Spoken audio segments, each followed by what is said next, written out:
Welcome to Fenway Park. At Mark Fidrich now, each time he gets the ball back, you'll see him mumble a couple of words to the ball. The first man ever to pitch 5 career no-hitters. Catch a ball, Joe. I don't believe what I just saw. And it's another chance for Mitchell, and he makes a bare-handed catch. Ricky goes, a pitch kick, and he's going to have it. Leaps high in the air, and he's got it. An incredible catch by the kid. And let it be said that number 8, Cal Ripken Jr. has reached the unreachable star. Today, I consider myself the luckiest man on the face of the earth. Now, ladies and gentlemen, boys and girls, we invite you to rise.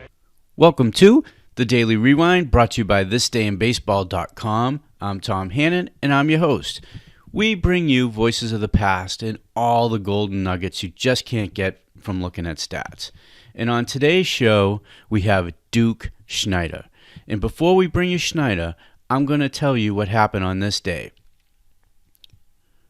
On February 27th, 2011, the Duke of Flatbush Hall of Famer Duke Snider dies in Escondido, California at the age of 84. Snider was a power-hitting center fielder for the great Brooklyn Dodger teams of the 1950s, and he is forever going to be immortalized in Terry Cashman's song, Willie, Mickey and the Duke. I played it to start this episode. I just couldn't resist. When I pick up my grandson, we take him for the weekend, and he would insist that I played that song. He'd start humming it because I played it for him once, and he loved it. And all the way, it's an hour and a half ride from where I'd pick him up to where we live, and we would play Willie, Mickey, and the Duke probably 50 or 60 times. And I love that song, but once you start singing it and humming it, it gets in your head. It's just such a great song, and it's always, whenever I hear it, I can't help but thinking all those rides I used to do with him when he was a little boy, and just play that song all the time. Back to Snider. Snider was Brooklyn's entry into one of the most passionate debates in baseball history. New York sportswriter Red Smith once wrote, "Snider, Mantle, and Mays. You could get a fat lip in any saloon by starting an argument as to who was best." While sharing that spotlight with fellow future Hall of Famers, Snider was part of a magical period in New York baseball and saw a team from the nation's largest city win the World Series in 9 out of 10 seasons from 1949 to 1958. The Dodgers appeared in the Fall Classic 5 times during that time, winning their only championship in 1955. Well, only championship in Brooklyn, that is. Although the Dodger lineup also featured other outstanding performers such as Jackie Robinson, Roy Campanella, and Gil Hodges throughout much of the period. No one on the team wielded a more potent bat than Snider, and even though the Brooklyn centerfielder usually came out third best in comparison to Mays and Mantle, Snider actually hit more home runs during the 1950s than either of those two. He hit 326. Hall of Famer Ralph Kiner once noted, "I'd say Duke covers more ground, wastes less motion, and is more consistent than anyone since DiMaggio." And Stan Musial named Snider, Mays, and Aaron on his all-time outfield team. On one of the what could have been facts, after the 1951 failure of Brooklyn when they lost the playoff game when Bobby Thompson hit the shot heard round the world, a lot of pressure came down on Snider from the press, and he actually went to Walter O'Malley and told him he couldn't take the pressure, and he told him he'd like to be traded. He figured, I could do no good for the Dodgers. But O'Malley talked him out of it, and the rest, as we say, is history. But as I'm talking about Duke Snider, I realized who better to tell you about Duke Snider than one of his famous teammates, Don Newcombe. So here's Don Newcombe to tell you about Duke Snider. Duke was sent down from the Dodgers, the big club, to Montreal where I was, and he took care of the things that he was sent down from the Dodgers in Brooklyn to do. He made a vow when he left Montreal that day. He said, "I'm never coming back to the minor leagues again." He had a great idea on how his pitchers was going to pitch if we pitched like we agreed to in the clubhouse before the game. And Duke was always on target, on spot, and if the ball was inside the ballpark or not off the walls, Duke was going to catch it. Duke was going to throw beer on me in Milwaukee when we clinched the pennant, and I said, Duke, don't you throw that beer on me because I take care of my clothes. Now, don't you do that. We got to Yankee Stadium and won the championship. I said, now with this derby and this sweatshirt on, let's pour it all over us. And we have a very outstanding picture. The most important thing is he had a great family and a great, beautiful wife. They were a great family, and I'm proud when I say that I consider it a very great honor to be on the same team with a great player like Duke Snider. Thank you, Nuke.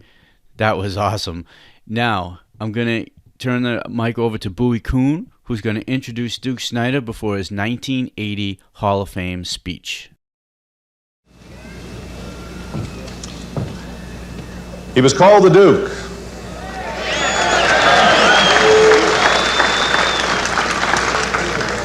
The Duke of Flatbush. And he played on the Boys of Summer. He was the all-time National League World Series home run king with 11.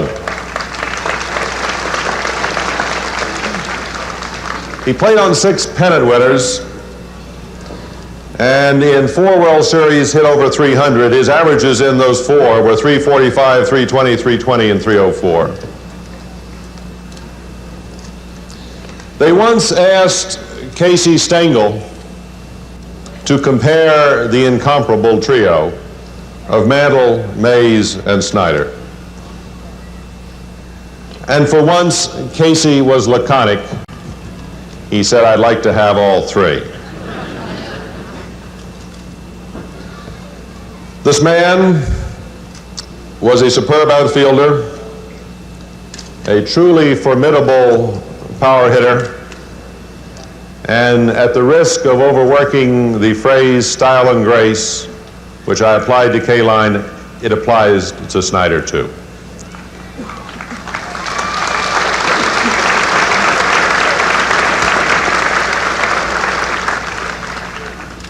The official language reads this way: Edwin Donald Snider, Duke. Brooklyn, New York, Los Angeles, New York, New York National League, Los Angeles National League, San Francisco National League, 1947, 1964. He hit 407 career home runs and tied National League record with 40 or more round trippers 5 years in a row, 1953, 1957.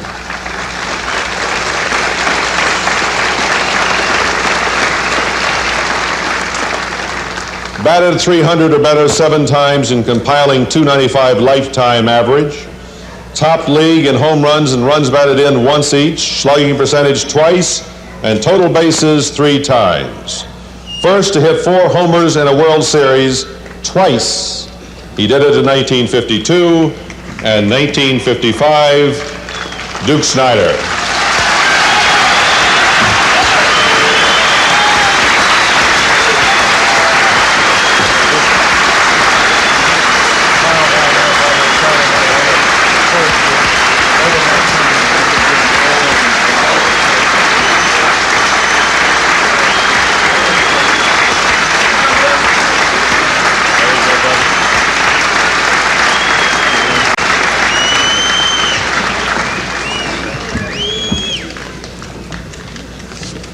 Thank you, Commissioner.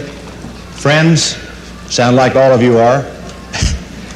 It's too much. I don't know what to say, but I know that I want to share this with my family.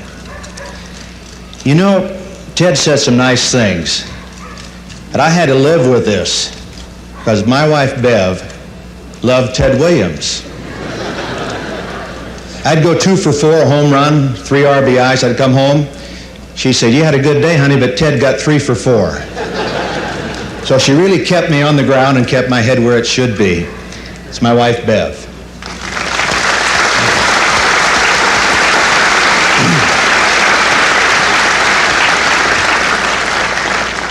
I have 4 children, now 5, being as my youngest son got married. And I'd like to introduce them. My oldest son, Kevin, good ball player in college. Didn't make the pro ranks, but he's a good player. My son Kurt and his wife Kim, he was a good athlete also.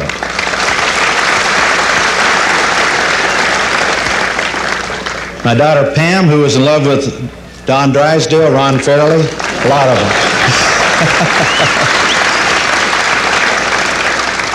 And my last daughter, she's too young to go through any of this. She's a tremendous athlete, a volleyball player, Donna.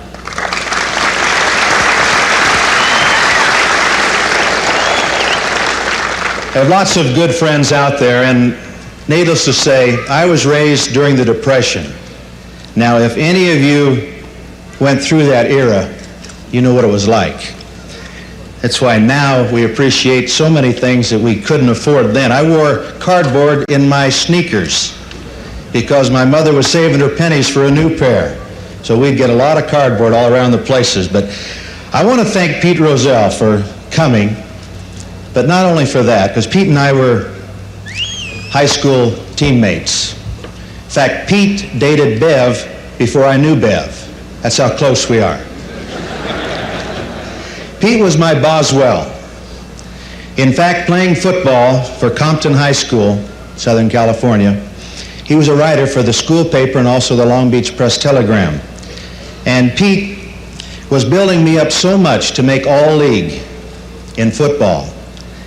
Well, I made All-League in football, second team, but made most valuable player in the league. That's how good he is. Thank you, Pete.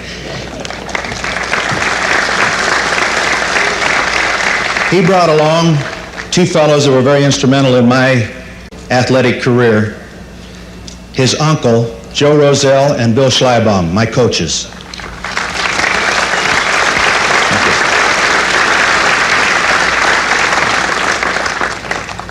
Like Al said, their mom and dad are something special. My father was raised in the Cincinnati and Ohio area, Springfield, Ohio, and he knew that all the ballparks in the National League had short right field fences. So he put the bat on my left shoulder. I said, Dad, how about I'm right-handed. I can hit right-handed too. He says, you're 2 steps closer to first base and the fences are closer. Stay where you are. Perfect that first. Well, I guess he was right, but they did so much, and my mother just sat back and would shake her head because we got in loud arguments and what have you, but he sure taught me an awful lot, and without them, of course, I wouldn't be here today, and without him getting me started in the right way, I wouldn't have made it. Another man, sort of graduating up a little bit, that again, I wouldn't be here without Branch Rickey. He's a Hall of Famer. We had others. The greatest competitor that I've ever seen, or ever probably will see, Jackie Robinson.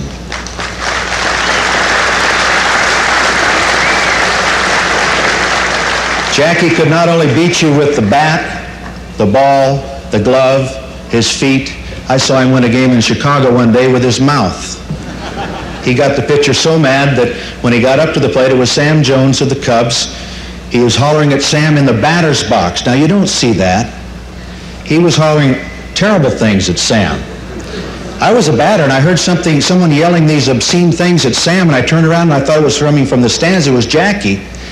Jackie got up there. I popped out, struck out, whatever. Jackie got up there, hollering at him. Sam got so mad he hit him in the ribs with a pitch. Jackie got to first and danced off first the way that he could do so well. And Sam tried to pick him off and finally threw one wild at first base. Jackie went all the way to third, and he hollered from third, I got you now, Sam. I'm going to steal home. Well, he didn't steal home, but he kept needling Sam. He bounced the third pitch, a curveball into the dirt. It went back to the screen, and we won the ball game. That was Jackie. The man to my left, Roy Campanella, was the stabilizer on the team, really. He kept us loose. He and his roommate, Newcombe, have many stories we could tell about them, believe me, and all true. One little story about Campy. He and Nuke had outstanding years this one year and won all the awards possible. The following spring, we're in Cincinnati. Campy's batting about 125. I didn't think Campy would ever do that, but he was at that particular time. Nuke was about 0-5. And the year before, they would go into all the hotels on the road. The telephones would ring all the time. And They finally had to call the operator and says, "We don't want any telephone calls unless it's long distance or emergency." I said, "Okay." And the mayors and everybody were calling to go somewhere. The next year, when they got off to this bad start, Newcombe got on the bus and he says, "Hey, Roomy," he says, "remember last year?" He says, "we were getting all those calls and we had to call down and have the operator just put through long distance calls and emergency calls." And he says, "Yeah, I remember that, Roomy." He says, Newcombe said, "Yeah, and you know what now?" He says, "We can't even get a wake-up call. You hitting 105 and me 0-5.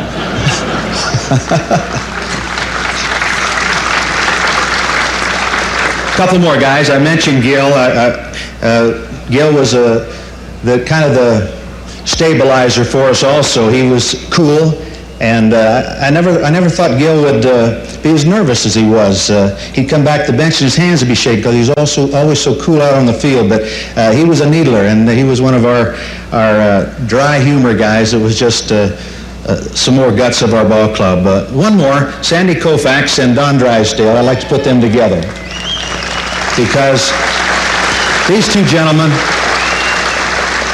became such dear friends of mine, and I got to know Sandy in 1955. We became good friends. Drysdale came up in 56, and Drysdale took a few years off both our lives, Sandy, but following him around. But the thing was that these two guys were so great, and it was just a pleasure. I didn't play much when Sandy became the great pitcher that he was, but I could hardly wait to get to the ballpark like some 50,000 others to see him pitch every game he did.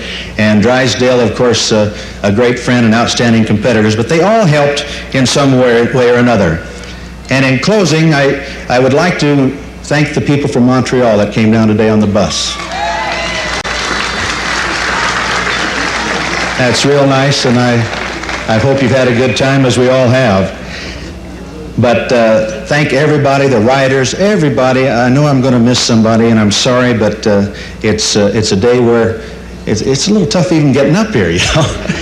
But I'd like to thank God, really, for including me in his master plan for being in the Hall of Fame, being a Brooklyn Dodger and a Los Angeles Dodger. Thank you very much.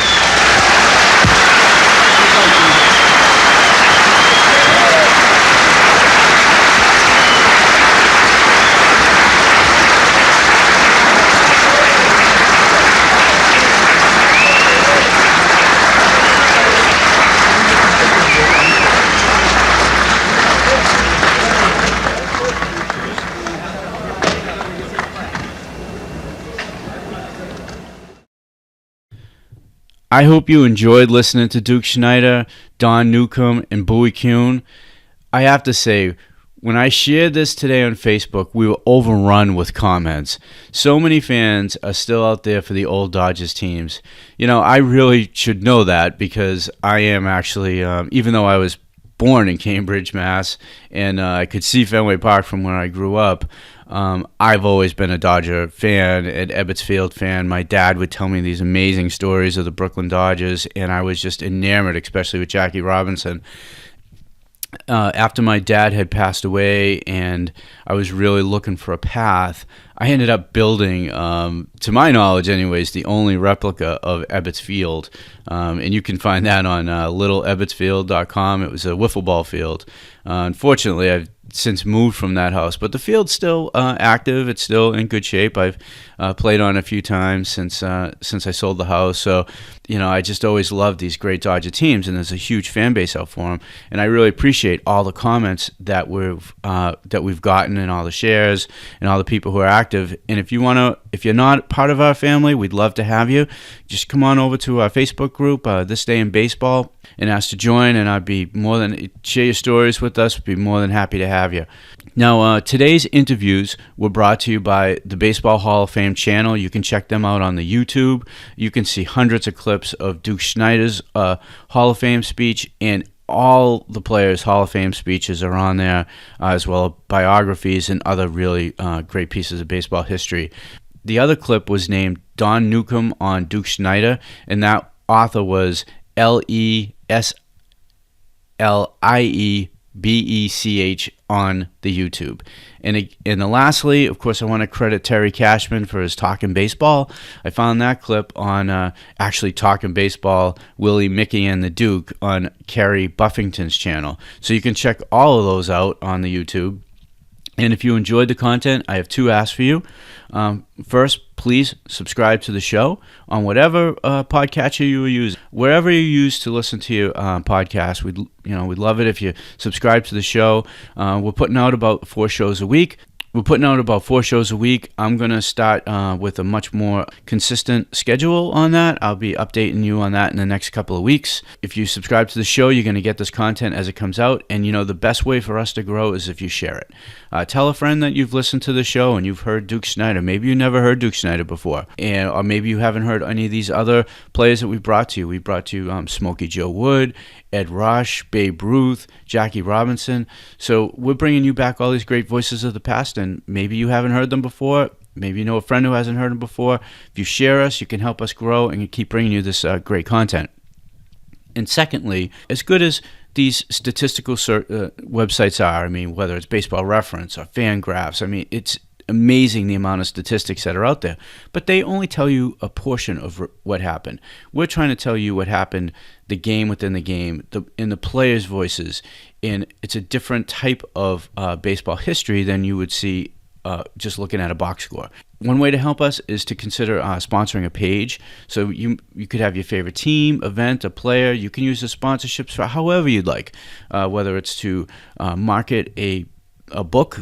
We have a new sponsor that's coming on that wrote this great kids baseball book, and he's going to be sponsoring 15, 20 pages. So maybe you have a book that you wrote that you'd like to sponsor some pages. Maybe it's on Ty Cobb, Duke Snider, Ebbets Field, or you just love Duke Snider and you'd like to do some type of memory for him.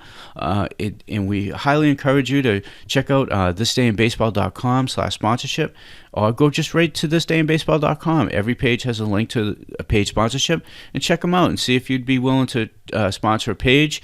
It's going to really help us out so we can keep bringing this content to you. Now, please feel free to email me at tdinbb@gmail.com if you have any questions, comments, concerns. And if you'd like to contribute, we've gotten several people who've stepped up and they like to contribute. We'd love to have you. We're looking for team ambassadors. Maybe your favorite team's the Brooklyn Dodgers. Maybe it's the New York Yankees, the Chicago Cubs. We're looking for team ambassadors to come aboard and help us get the word out there about our website, about the podcast. So by all means, hit me up. You can just, again, tdinbb@gmail.com. For today's show, I really hope you enjoyed Duke Snider and listening to some Terry Cashman. We're going to close out with some Terry Cashman to finish this up. And until next time, I hope we see you at the ballpark. I'm out. Peace.